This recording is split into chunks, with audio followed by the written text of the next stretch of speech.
So today we will be discussing on some color aspects values. Color aspects basically related to processing values. तो हम लोग इसमें processing की चीजों को पढ़ेंगे. तो this way we will our objective is to cover the basics first, then we will move on to further things. तो इसमें if we talk about the colour aspect, तो colour is basically processing part में आपका colour देखने को मिलता है, जहाँ पे आपका जो फैब्रिक मैन्युफैक्चरिंग के बाद what we were discussing is colour. यहाँ पे आपका प्री ट्रीटमेंट से शुरू होता है, फिर डाइंग, प्रिंटिंग, देन फिनिशिंग. इस तरीके से होता है. बट इन हर प्रोसेस में आपका कलर इन्वॉल्व है, because colour is the ultimate thing that gives the final touch to the fabric. इसकी वजह से जितना भी आपकी फैब्रिक की देख रहे हो, तो colour is the main part. तो कलर वो डाई का कलर भी हो सकता है, वो प्रिंट का भी कलर हो सकता है. और colour basically depends upon the source, आप कौन से सोर्स में देख रहे हो. और ये जो है सबके लिए अलग अलग होता है. इफ वी डिस्कस, तो ये हमारे आईज पर भी डिपेंड करता है. तो their perception of a colour, it depends on the source of the light, object and the observer. If we talk about, तो वी वर डिस्कसिंग अबाउट कि कौन कौन से सोर्सेस ऑफ लाइट होते हैं. हम लोग विजिबल लाइट की बात कर रहे होते हैं. तो विजिबल लाइट में अगर आप कैलकुलेशन करोगे, तो ये 400 से 700 नैनोमीटर के बीच में इसकी कैलकुलेशन की जाती है. जो विजिबल लाइट में आप यहाँ पे जब बात करते हो, तो it is in the range VIBGYOR, violet, indigo, blue, green, yellow, orange और रेड. तो इस तरीके से आप ये विजिबल लाइट को डिस्टिंग्विश करते हो फर्दर. तो इसमें अगर हम बात करते हैं, देखिए अगर 400 की उसकी ये increasing order of their wavelength है, मतलब यहाँ पे आपके इधर से इधर वेवलेंथ बढ़ रही है 400 नैनोमीटर टू 700. यहाँ रेड की wavelength is highest, that is why red can be seen from a very long distance. और अगर हम बात करते हैं कि, तो इसीलिए रेड जो है वो आपका एक डेंजर का सिंबल माना जाता है. और other rays are UV rays, IR rays, radar rays, gamma rays, X rays. तो ये सारी अदर अदर रेज होती हैं. Human eyes is not very important as far as this GATE और पेटेंट एग्जामिनेशन इज कंसर्न.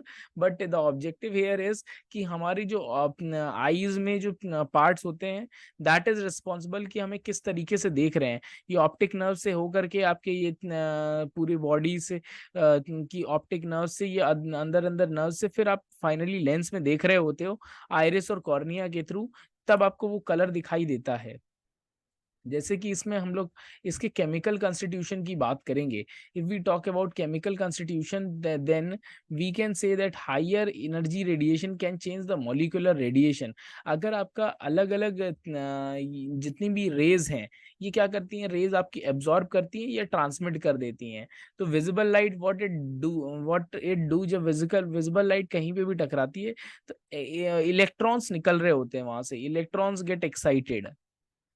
उससे क्या होता है, loss of absorbed energy in the form of heat. जैसे कि अगर आपकी दो शेल्स हैं, one shell and second shell, तो यहाँ से यहाँ तक अगर विजिबल लाइट टकरा रही है, तो यहाँ पे जितना लॉस कितना होगा, जितना इनका एनर्जी लेवल होगा, उसी हिसाब से उनका लॉस की बात करी जाएगी. E2 है अगर मान लीजिए बाहर का, ये E1 है, तो E2 minus E1 is the final thing that we discuss about.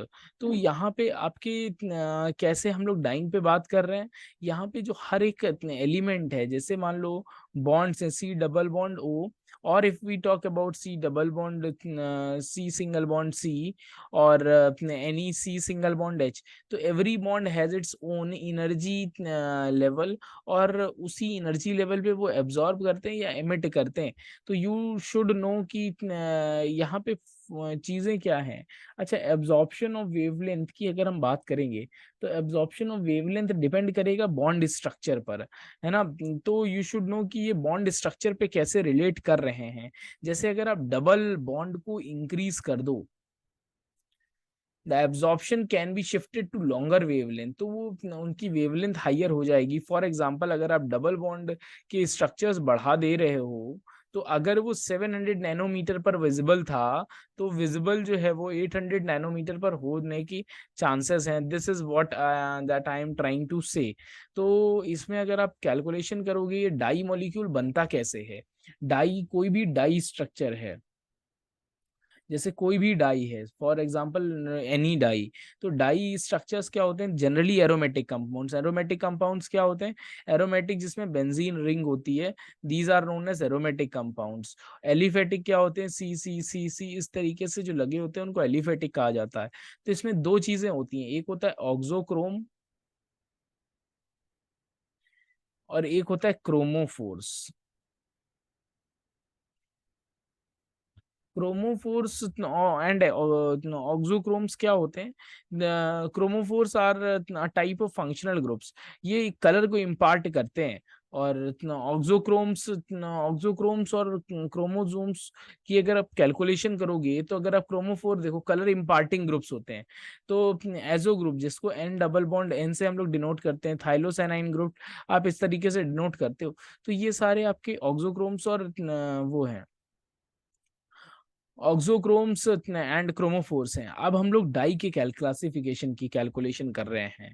तो if we talk about classification of dyes, then you can see that dyes are classified based on various methods.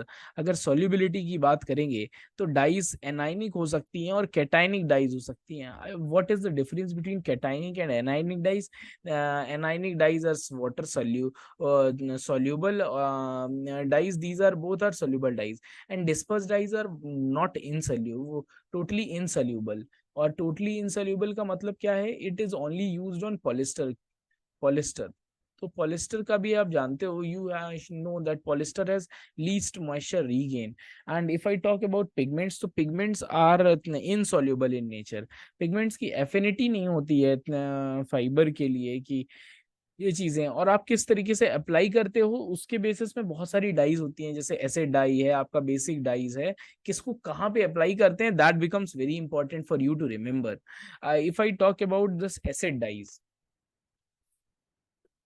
तो आप अगर acid dies की बात करोगे, तो वूल silk nylon, पॉलीएमाइड्स, पॉलीएरामिड्स, इनमें आप यूज करते हो। जैसे कि अगर आपको वूल की डाइंग करनी है, तो आपको एसिड डाई सबसे बेस्ट रहेगी।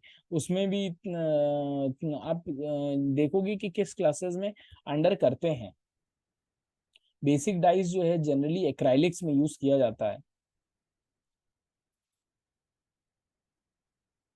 Direct dyes are used on cellulosics and some other fibres. तो डायरेक्ट डाइज का आप यूज जो कर रहे हो, वो कॉटन फाइबर्स पे यूज करते हैं।